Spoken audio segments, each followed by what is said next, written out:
Welcome to Mr. and Mrs. Wrestling. I'm Steve. And I'm Mare, and we're breaking down the world of pro wrestling. From the eyes of a smart fan. And a casual fan, and everyone in between. Whether you're a lifelong fan or just getting into it, you've got a ringside seat with us.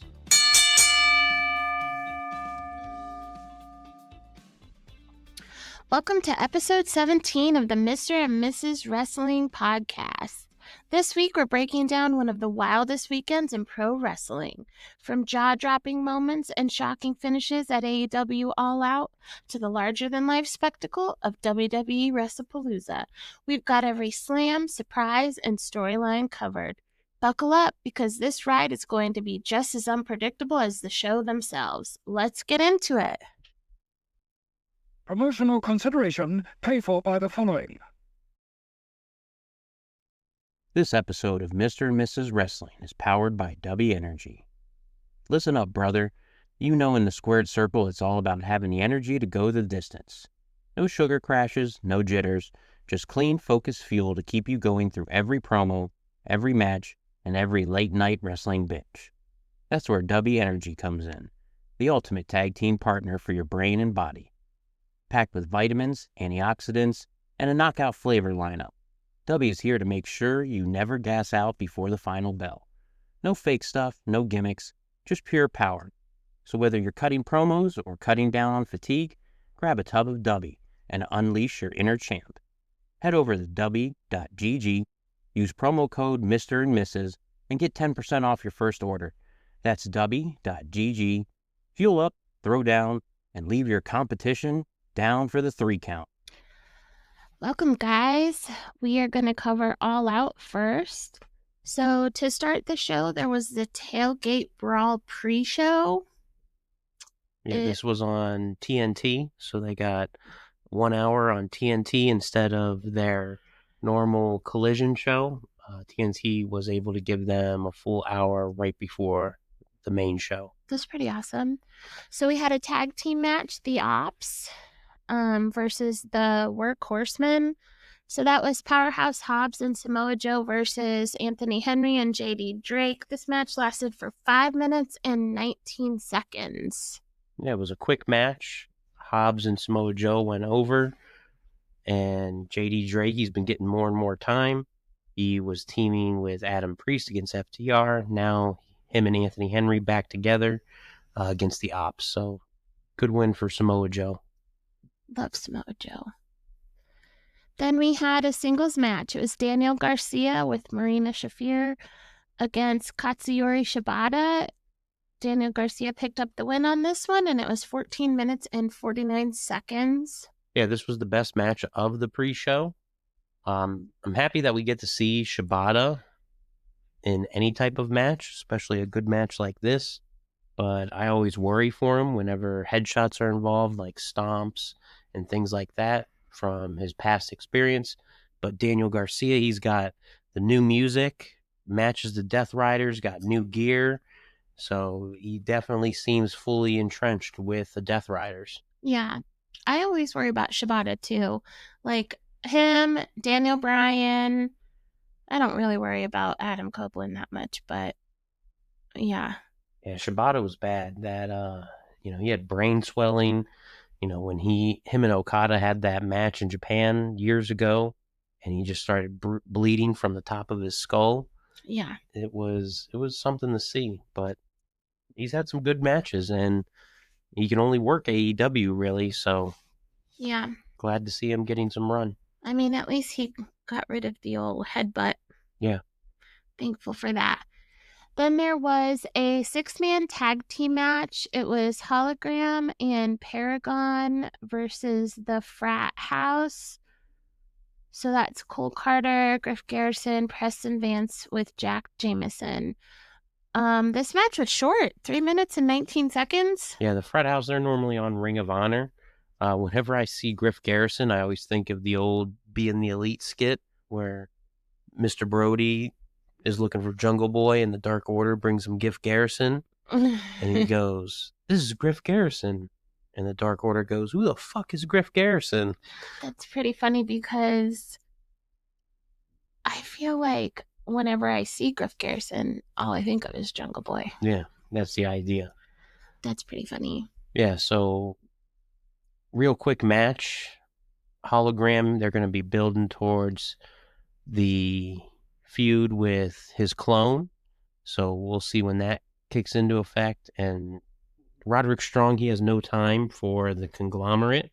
And it just seems like O'Reilly and Strong are heading for a split at some point. Yeah. Roddy's the serious one, and Kyle's just having fun going with the flow. Yeah. Then we had an 8-man tag team tornado tailgate brawl match. That is a mouthful. It was Harley Cameron, Mina Shirakawa, Queen Aminata, and Willow Nightingale picking up the win against Megan Bain, Penelope Ford, and the Sisters of Sin, which is Julia Hart and Sky Blue. This match went for 11 minutes and 28 seconds. Yeah, this match had the potential, if they went all out and really put on a wild show. The crowd was hot enough that they could have did some wild stuff, but it was very tame. We did get to see your favorite moment of the weekend. The Devil's Kiss. The chocolate kiss from Queen Aminata and Mina thrusting while that move was being performed. That was my favorite. Yeah, so it was an okay match. Nothing really to write home about. Megan Bain always looks good, and Mina's over big time, and everybody loves Harley Cameron. You know, whenever you tell me that Queen Aminata's move is the chocolate kiss, all I can think of is chocolate starfish from Limp Bizkit. I guess maybe that's the idea. No. Well, because Stephanie has the devil's kiss. Not the white chocolate starfish. Not the white chocolate starfish. Well, that's just what I think. Moving on to the main show, we had a tag team match. So it was Adam Copeland and Christian Cage versus FTR with Stokely. Adam Copeland and Christian Cage picked up the win on this in 18 minutes and 3 seconds. Yeah, the whole beginning of the show was around Cope and Christian. You got to see retired Toronto Maple Leafs players, and there was also an appearance from the Trailer Park Boys, so Bubbles was there, so that got a huge pop in the arena. It was a solid match. The big surprise in the match was Beth Copeland made her debut. She came out, speared Stokely, took him out of the equation after he pulled the referee out. And after Copeland and Christian picked up the win, they handcuffed Copeland to the ring ropes, took out Christian after the distraction from Mother Wayne and Nick Wayne. And that left Beth in the ring with FTR. And she tried fighting him off, but she took a spike pile driver for her troubles. So it looks like the Cope, Christian, and FTR feud is going to continue. And I would imagine Copeland's going to be coming back for some vengeance, probably with Spike against FTR. Getting justice for his wife. Yeah, it'll be interesting to see, too, if Beth makes another appearance or if this was just a one-off being in Toronto. But it was good to see Beth. She got a huge reaction, and she looked great as always. Wasn't she the one that wrestled in WrestleMania while part of her scalp was like ripped off? That was the Royal Rumble. Oh yeah, Royal Rumble. Yeah, she bled for most of that match. Man, she's a badass. Yeah, she eliminated the Great Khali in a Royal Rumble. Beth's really good. Yeah, she's legendary. And she's a Hall of Famer. Yep. Then we had a singles match. Eddie Kingston defeated Big Bill with Brian Keith. It was 7 minutes and 21 seconds. Yeah, this was Eddie Kingston's big return. He had been out for the last 16 months. He tore his MCL, ACL, broke his leg, dislocated his ankle. So he was out for a while. Got a huge reaction. Eddie definitely looked like he hadn't been in the ring for 16 months. The finish was brutal to watch. Eddie completely missed the spinning back fist on Big Bill. to the point even Tony Schiavone said that he completely missed. Yeah. But they went right into the finish, and Eddie got the pin. So he got the 3 count, and they tried to clean that up afterwards, but then Brian Keith attacked, and Hook made the save. And it looks like now Eddie Kingston and Hook are a tandem. So new team there, possibly Eddie mentoring young guys. So it'll be interesting to see where this goes. It'll be awesome. And hopefully Eddie Kingston can get his groove back. Yeah, it'll take some time. Then there was the tables and tax match with Mark Briscoe defeating MJF. Somebody fell asleep during this show. I'll give you one guess who it was. In 19 minutes and 21 seconds, Bryce Remsburg shared a picture on Instagram of what the bottom of his shoes looked like after the match, and they were just covered in tacks. Yeah, Briscoe, he started the match by emptying a couple of buckets of thumbtacks in the ring. This was a great match. Super violent. There was tables, tacks. Briscoe was bleeding all over the place. MJF took tack spots. MJF was the MVP of the weekend. Between this match and the CMLL anniversary match with Mystico, just outstanding work by him all around. It was a huge win for Mark Briscoe. I think this should set him up for a match with the champ.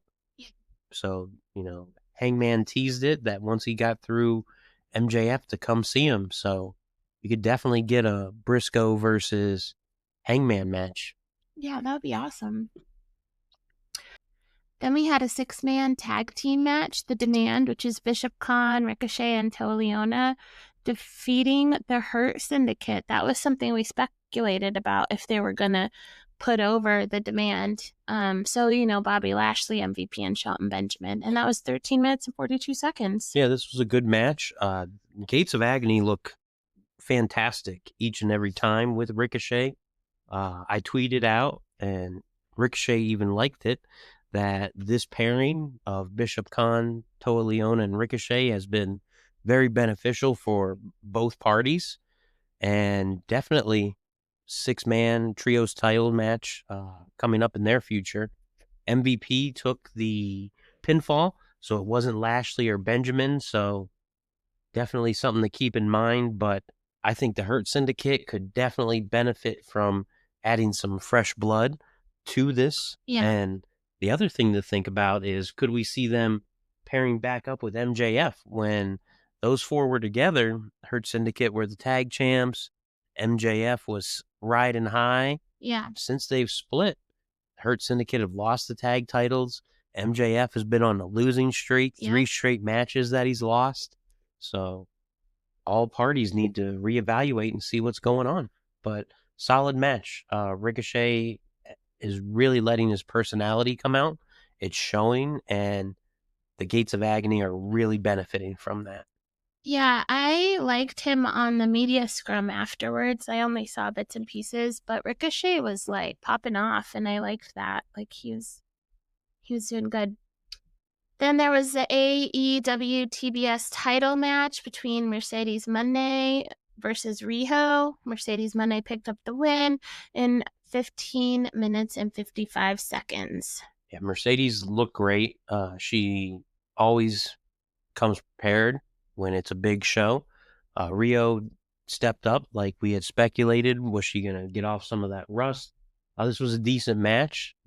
Not a standout match like Mercedes' previous matches with like Statlander or Tony Storm, but it was a solid match. Mercedes picked up the win, and it'll be interesting to see what happens next. Yeah, definitely. Wonder what's going to happen with Riho, the OG women's champ. Yeah, she's probably going to go back to Japan for a while, but we'll see. Yeah. Then there was the AEW Unified title match, the international title and continental title. It was a 3-way. Kazuchika Okada defeated Konosuke Takeshita and Mascara Dorada in 20 minutes and 55 seconds. Yeah, this was my favorite match of the weekend. I thought it was absolutely fantastic. Okada really had to step up his game. Takeshita was on point, but Dorada really stood out. He was the standout in this match, really going all out. As a 24-year-old, he definitely elevated himself and I hope CMLL recognizes that, plays off of it, and builds him up, because this was a huge opportunity for him to showcase what he can do. And I'm very excited to see where this is going with Okada and Takeshita. They'll be teaming up this Wednesday in Pittsburgh, so we'll get to see how that plays out. But I stand by my thought that Okada and Takeshita should main event Wrestle Kingdom. Yeah, I think it would be a great match. Then there was the coffin match. Jon Moxley was with Marina Shafir. He picked up the win against Darby Allin in 19 minutes and 19 seconds. Yeah, this was a spectacle to see. So many crazy spots. The tope into the casket, the power bomb onto the casket, the cutters onto the casket. Yeah. Everything that they did was insane. We also got the return of Pac, which we had been talking about for weeks when he was going to show up. He showed up, and for the first time, we didn't get to see Pac in his gear. He was in regular clothes. What? No long hair, long pants, t-shirt, so he wasn't showing off how ripped he was. So good to see Pac back. The craziest thing that happened is afterwards, they had Darby in that casket, and they did a backstage segment where Moxley wanted another moment with Darby, and Darby attacked him after the Death Riders left, put him in the casket. No, he didn't put him body bag. He put him in the body bag and lit him on fire. That was insane. Yeah, that was pretty cool. Interesting to see what happens with Moxley, if he's gonna go away for a couple of weeks, or maybe Gabe Kidd comes back. Maybe is Pac taking out Darby Allin next? But yeah, this was a fantastic match. Total bloodbath, like we thought. The fork spot with Darby Allin. Oh my God, that was disgusting. He had to have stabbed Jon Moxley in the head about 30 times with a fork. And his face was cray. Yeah, Moxley, as always, was bleeding all over the place.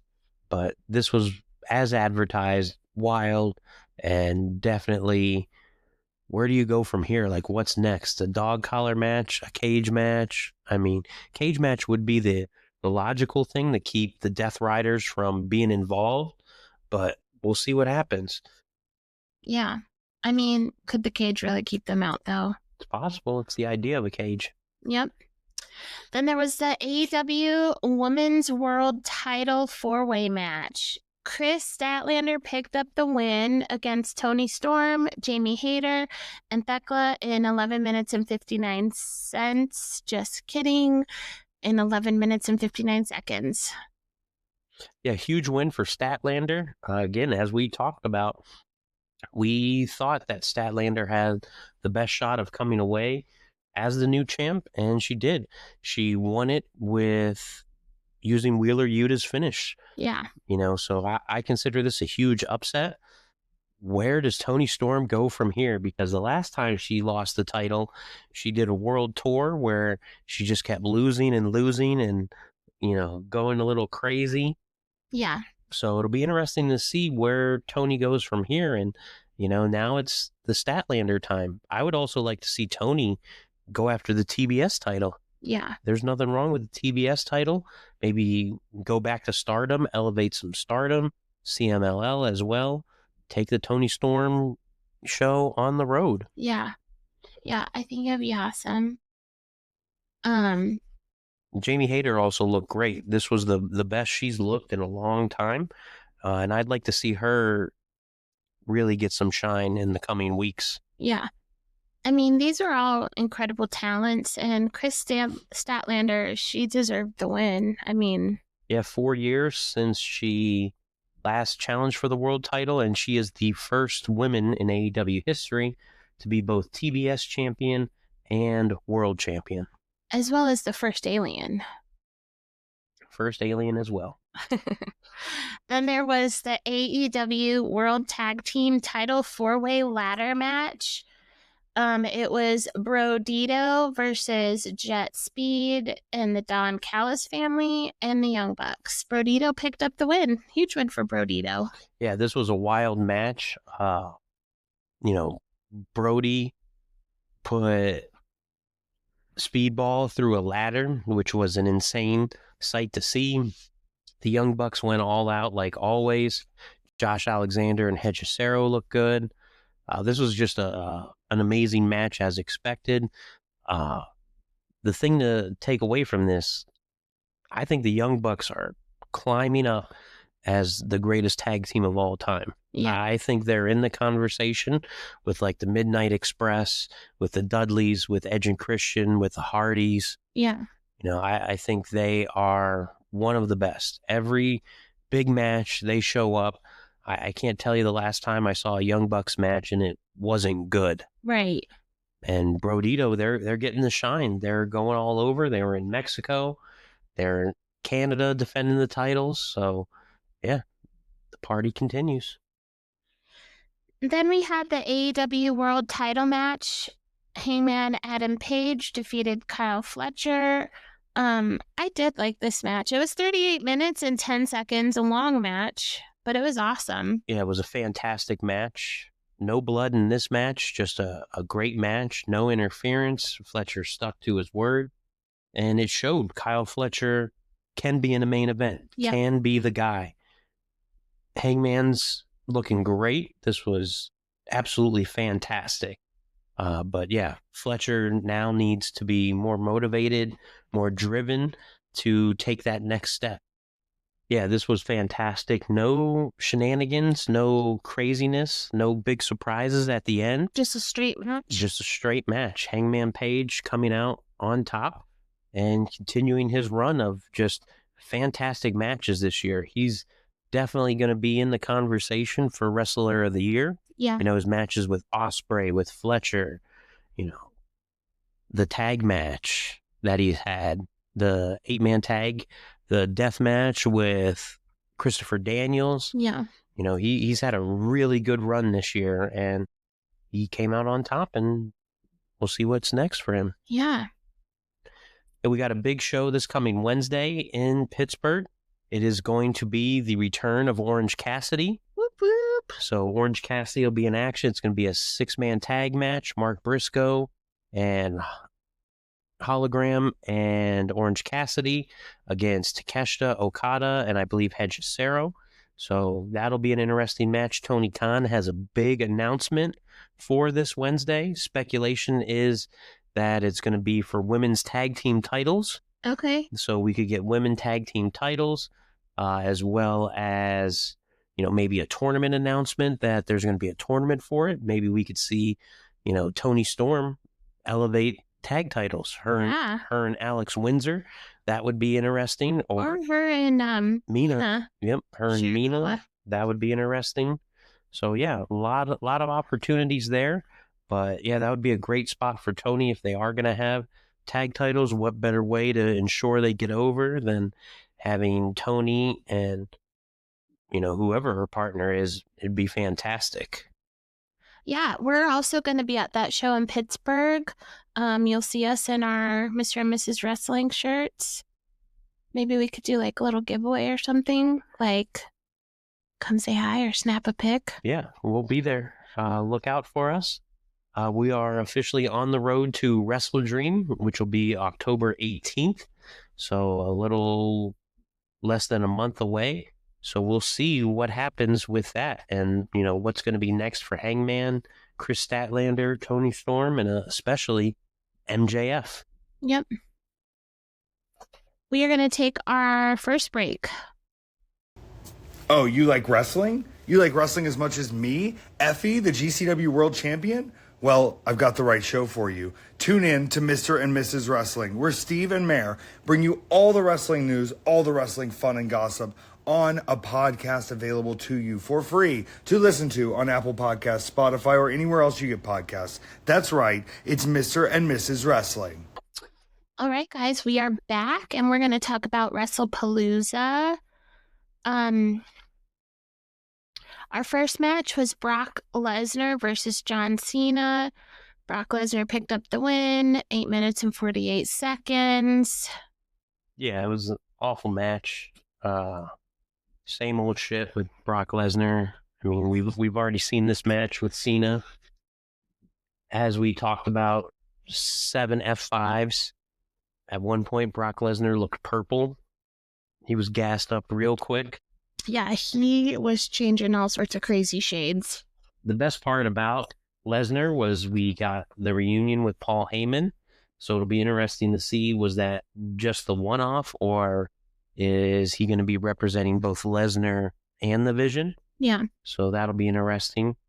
This probably sets up Brock to get a title shot, which is exactly what ESPN wants. Because he's a former MMA. Yep, former UFC world champion, credibility, someone that they can,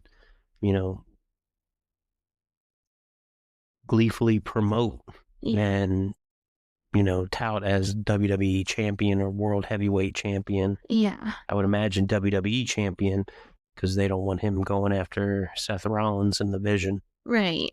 But we'll see. But yeah, kind of a waste of a Cena match, coming off of, a couple good matches in a row for Cena. He got a little bit of offense, but mostly it was just Lesnar doing what Lesnar does in the match.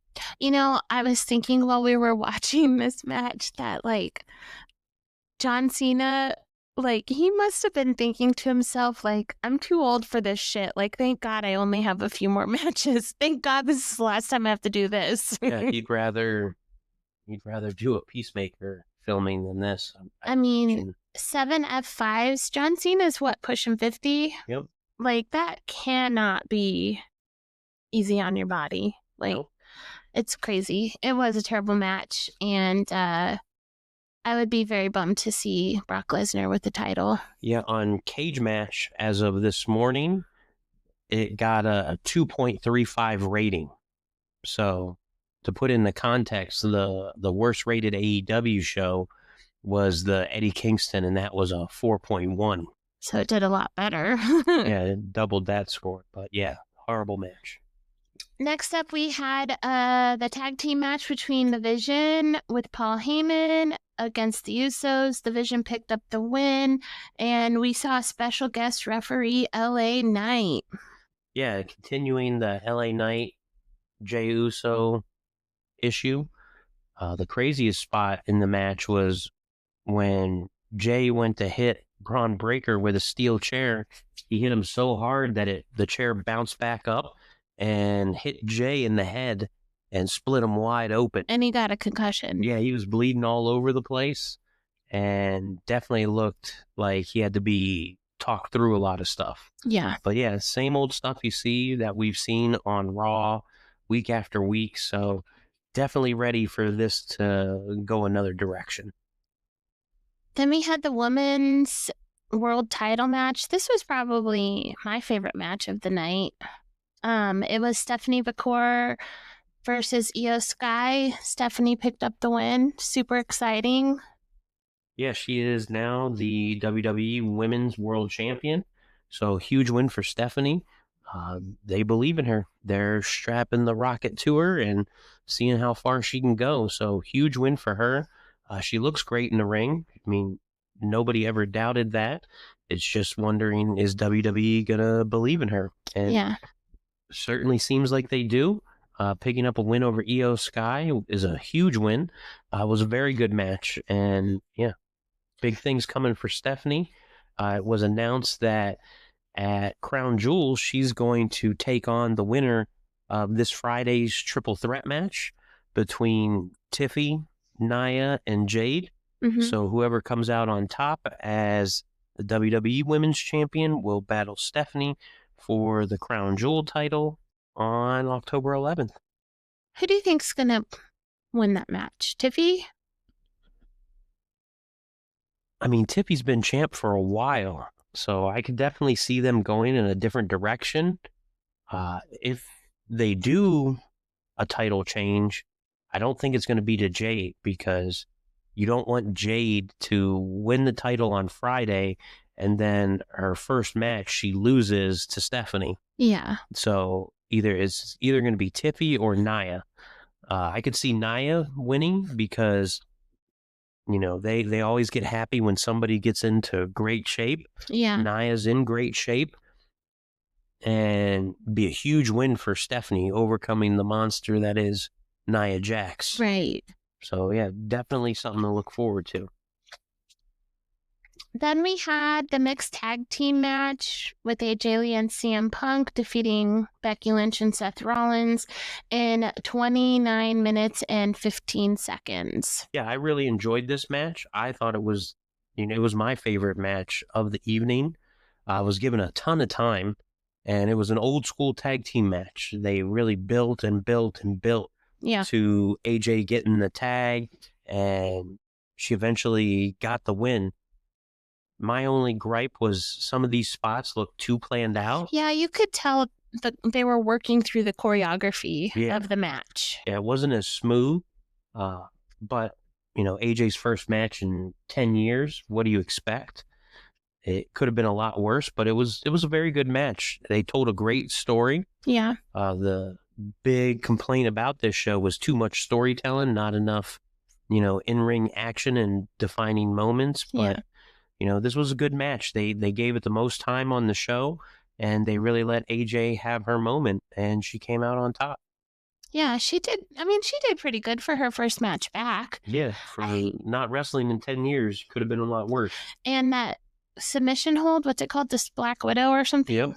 Yeah, that looks cray. Yeah, it's pretty cool. Yeah, she did that, previously, and that was her go-to. She locked it up like 3 or 4 times in the match. Yep. Yeah, I liked the counter at the end where Becky was going for her finisher, and she countered right into it and then got the tap. Yep. Becky Lynch posted on her socials today or recently. She said, "It's very unfortunate that I was attacked by a rogue bee just as she locked in this. So I wasn't tapping out, I was swatting a bee." I thought that was pretty funny. Yeah, the last few weeks have been the most enjoyable stuff that I've ever seen from Becky. So it'll be exciting to see where she goes from here. Yeah. And then our main event was the undisputed WWE title match. Cody Rhodes picked up the win against Drew McIntyre in 16 minutes and 53 seconds. Yeah, I stated throughout the whole match that Cody looked off.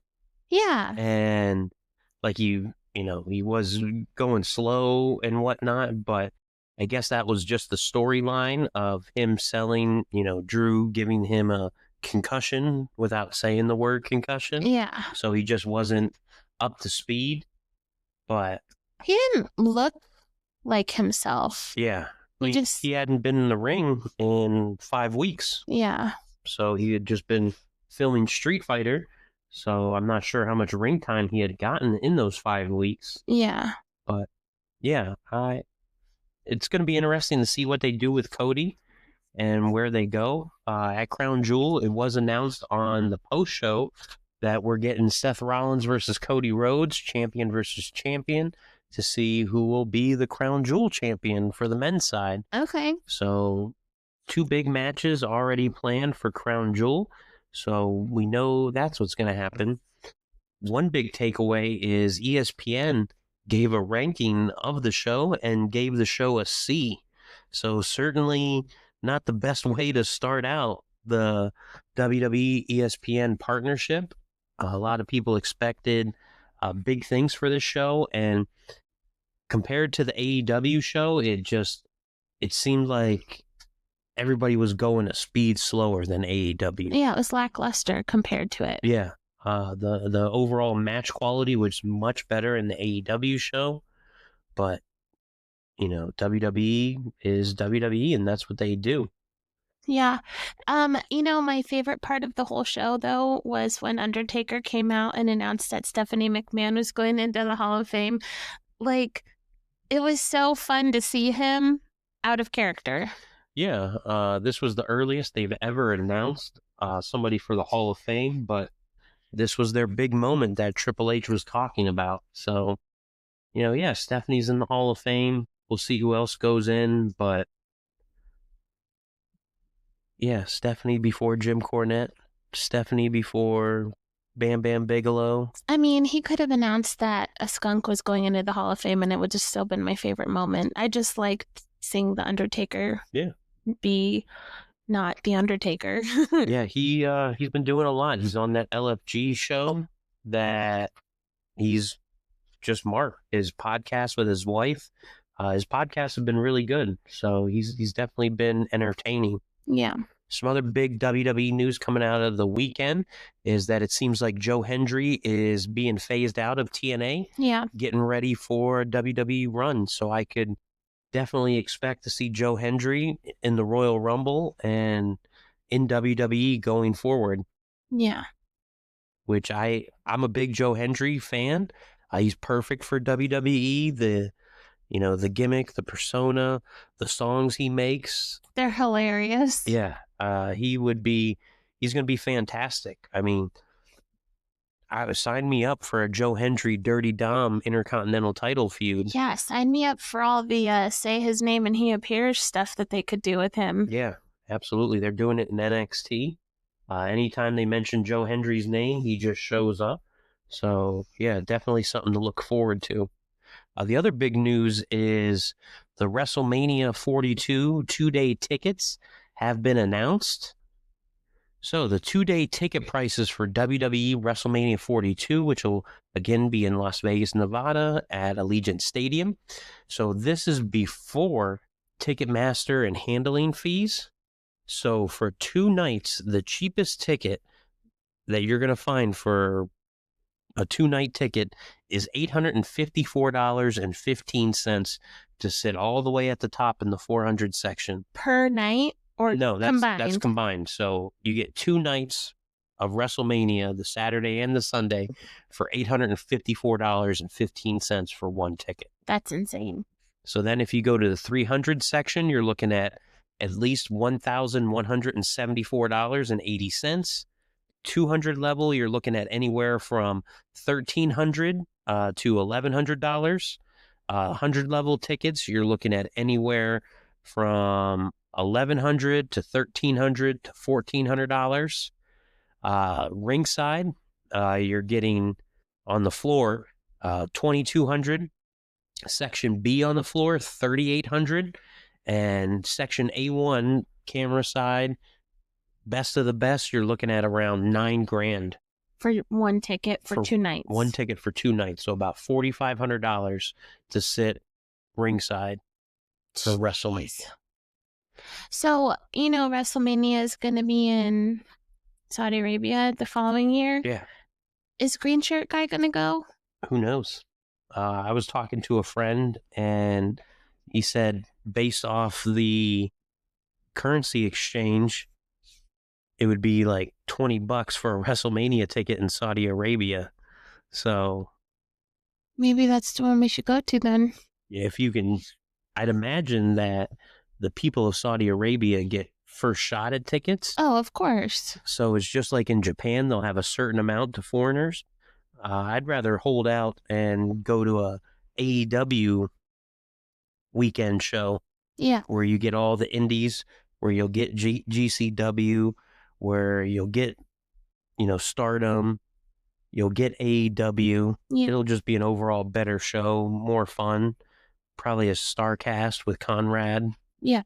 WrestleCon, because you're not bringing GCW to Saudi Arabia. No. You're not going to have Joey Janela spring break in Saudi Arabia. Nope. They're not going to be welcoming Effie with open arms. Mm-mm. So, yeah. Too expensive for me. I've been to 5 WrestleManias. I don't think I paid over $200 for a WrestleMania ticket. Yeah. Yeah, I just don't see the value in it. I'd rather just, if you're going to do a WWE show, hold out for like a Rumble. I'd love to go to a Rumble. So my top 5 matches of the weekend. So coming in at number 5, it was actually a tie. I couldn't pick between the two or leave either of these matches out. Becky and Seth versus Punk and AJ, and MJF versus Briscoe was my number 5 match. My number 4 match was the 4-way ladder match between the Young Bucks, Brodito, Jet Speed, and the Don Callis family. My number 3 match was Adam Page versus Kyle Fletcher for the AEW World title. My second favorite match was the CMLL World title match, MJF versus Mystico. If you can find that match, definitely watch it. Yeah. The crowd was absolutely crazy for Mystico. He was bleeding like crazy. They normally don't do too much blood in CMLL, but Yeah. he was bleeding like crazy in that match. And my number one match, as I mentioned, was the triple threat Okada versus Takeshita versus Dorada. So, great weekend of pro wrestling. Yep. And we have another weekend coming up. No Mercy is this weekend. Yeah, you got No Mercy, and then, pay-per-views on the 11th, and then the following weekend. Yep. I don't think WWE and AEW are going to be going head-to-head again as it stands right now. Yeah. They have nothing scheduled. AEW's events are scheduled out for the year, so nothing at this time. But Tony Khan did say on the media scrum that he is going to be doing a Blood and Guts. They just have to map it out. Yeah. None of the dates that they've announced already is set up for Blood and Guts because it has to be a specific arena type because it has to have a double cage. Yeah. So it won't be at the normal Dynamite type smaller venues. Right. Like we won't be seeing Blood and Guts at Peterson this weekend. Absolutely. It's not enough space. Right. But definitely it's on the radar, so that's good to see. And yeah, a lot of good stuff coming. A lot of big things happening in pro wrestling. And Effie's Big Gay Brunch. How are we going to watch that? It'll be on Triller this weekend. Okay, perfect. Well, that's all we have for you guys. Thank you, as always, for listening. Steve, Mayor, Brian Alvarez here. Yes, Wrestling Observer Live and Wrestling Observer Radio and the Brian and Vinny Show and After Dark and all those. And wish you guys all the best. I remember my first podcast in like 2005. There wasn't even the word podcast when I started. It took me about 10 years before I did even a single good podcast. So you guys are way ahead of the game. So keep it up. Just like those wrestlers, do your house shows. Get your reps. Just do as many shows as you can. Before you know it, you'll have 15,000 podcasts under your belt. But anyway, you're listening to the Mr. and Mrs. Wrestling Podcast. Apple Podcasts, Spotify, wherever you listen to your podcasts. Stephen Mayer, Mr. and Mrs. Wrestling.